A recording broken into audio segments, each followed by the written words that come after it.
Good morning. First of all, let me thank Economic Times for organizing this event um, at a time when we are moving towards the new generation, I would say, um, in terms of education, in the light of the new education policy. And we are all trying to uh, take education to the next higher level uh, by implementing the new education policy and by making reforms in our education system. So, pardon me, all of you are very highly esteemed people. So, pardon me with a very small question. I will just ask you a small question. And okay, how many of you here think that you are educated? No, don't tell me that there are doubts on that also. I hope all of us are educated, isn't it? So let me ask it otherwise. How many of you are not educated? None. So we are all educated lots. So there is no doubt on that we are educated. But let us ask this question from ourselves. And how many of you are skilled? How many of you consider yourself as skilled? Now, that's very good. You consider yourself as skilled. But the point remains that I did not ask which skill. Now, if I ask Madam who raised her hand on skill, can you do advanced operations on computers? I don't know your background. You cannot. Many of the men who may have raised their hands, can you cook very well? Like a chef, or you cannot. So, this is the point that I am trying to make. While education brings up our entire personality, it's a more holistic concept. Skill is not that holistic concept. It is not that simple either. It is very dynamic. The requirement of skill changes very fast. And they say that every 20 to 25 years in the world, there is a major technological breakthrough. And with that, things change, the requirement of skills change. I don't know how many of you know this, but people who are in the government and people who are running educational institutions with skills would know it very well, is that the amount that we spend, that anybody is required to spend on education, is quite less in comparison to what you spend on skills. Now, many of you may not buy this statement. I'm not talking about soft skills. When I'm talking about skills, I'm talking about hardcore domain-related skills. And governments spend a lot on skills rather than on education. Because the way education has come up, it has come up as a very, very, I won't say generalized, like you people have here now, people from universities, schools, everybody. Tell me, do you give to the society at the end of the education, do you give to the society an employable product? This is a question for introspection. I'm not asking you to divulge the answer here. This we have to introspect. Are we giving an employable product to the society at the end of the education that they do in our complete in our institution? Probably many of us would very honestly admit that we are not giving employable product. And the problem is that when you talk of employability now, many of us start talking about soft skills, communication skills, English skills, positive attitude. That's not employability. And the skill market is so complex. Everybody thinks that they are skilled. Now I have teachers who have messed up lives, trainers who have messed up lives, who have never been very successful in life, and they teach soft skills. Now, you understand that? You understand the problem? How can anybody with a messed life teach positive attitude, can teach emotional quotient, They cannot. Emotional intelligence. This is such a common thing that everybody thinks that they can train others in soft skills.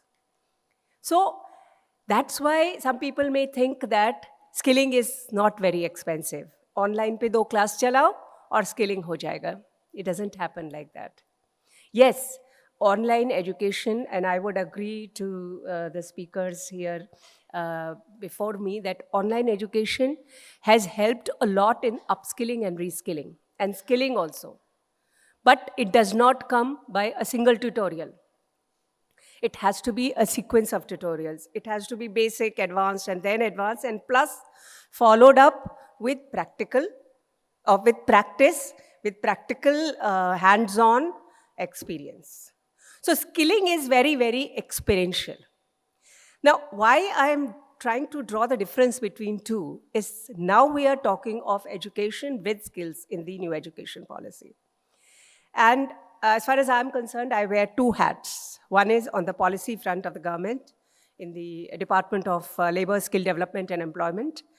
And the other hat that I wear is the Director General of Kaushalya Skill University, a new university that we have set up. And that's a need that has come up now, is that let us churn out products that are employable, that are skilled enough. Theoretical knowledge is not enough. Why can we not start skilling from the school itself? Now, a lot of school directors and principals are here and policymakers. School curriculum is mostly up till 8th standard is in your hands. After that, CBSE, ICSE, or state boards, etc., they come. Now, can we not have a system whereby we take the professional education to a level lower than the 12th plus level?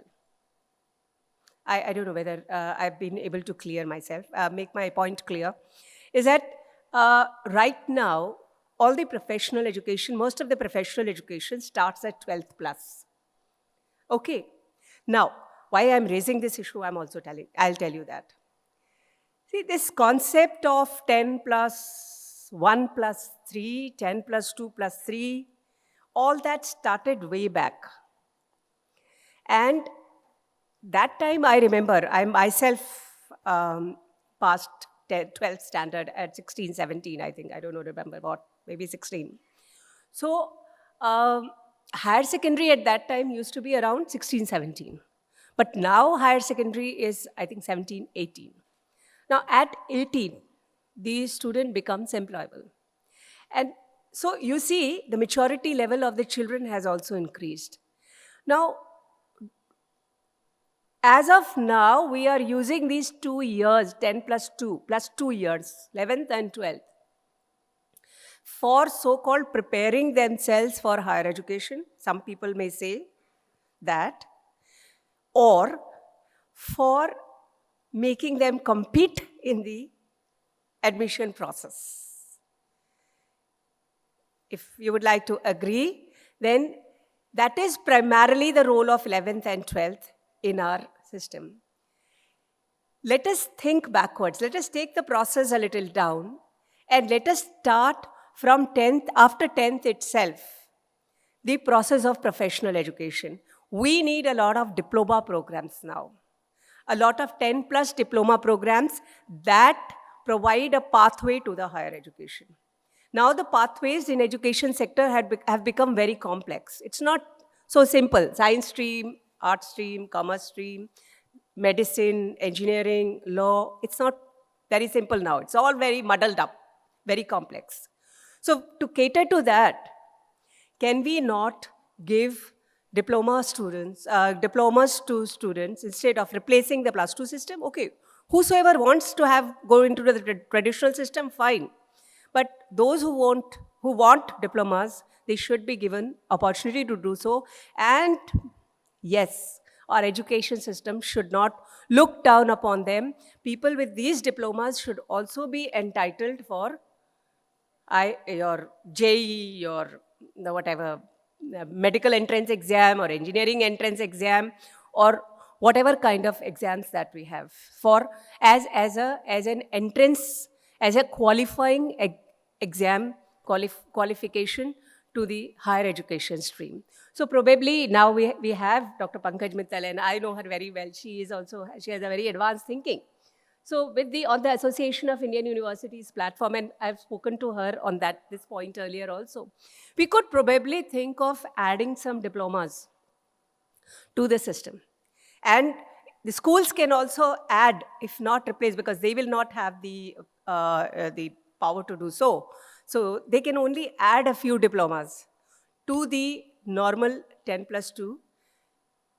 It may be burdensome, but children like burden. And if we have to prepare children for and I know, what the parents do, Delhi, Bombay, to bada common hai ye cheez, and especially Gurgaon and Delhi, the helicopter moms that keep on flying over the head of the children. The child starts, I'll just finish, I'll just take 2 minutes. And so the child goes first to the school, then dance class, and then sports class, and then tuition, and then the whole day the child is from point to point, from morning 7 o'clock to 9 o'clock, some class or the other, some learning or the other the child has to go through. So maybe formalize it a little bit, maybe do something. It's just a thought. So I'll tell something about Kaushalya Skill University in the next session, in the session that I will be addressing later on, and how we are trying to solve the problem of integrating the education system with the skill education. Thank you very much for listening very patiently to me, because I just don't have a watch, so I don't know when I slip out of the timeline. So thank you very much, and I'm sure ET has made this effort of bringing together the elite and intelligentsia of the education system. And this particular small initiative will help a lot in the coming years to bring up a paradigm shift.